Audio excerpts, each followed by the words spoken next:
At least 1 hour you ought to pray. நல்லா கவனிங்க. Consider me.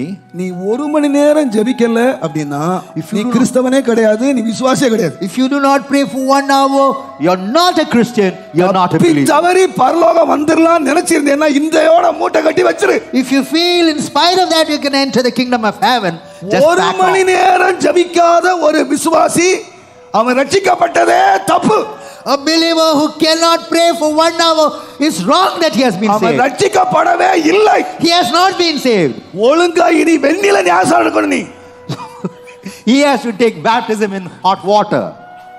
ஏங்க ரட்சிக்கப்பட முன்னால Before salvation, எவ்வளவு நேரம் சினிமா கோட்டையில செலவு பண்ணீங்க? how many hours you spent in cinema எவ்வளவு theaters? நேரம் உலகத்துக்கு செலவு பண்ணீங்க? How many hours you spent for the world? 1 மணி நேரம் கூட ஜெபிக்க முடியாத நீ எப்படி ரட்சிக்கப்பட்டேன்னு சொல்ற? You who are not able to pray for 1 hour, how எப்படி can you say that you are ரட்சிக்கப்பட்டேன்னு சொல்ற? saved?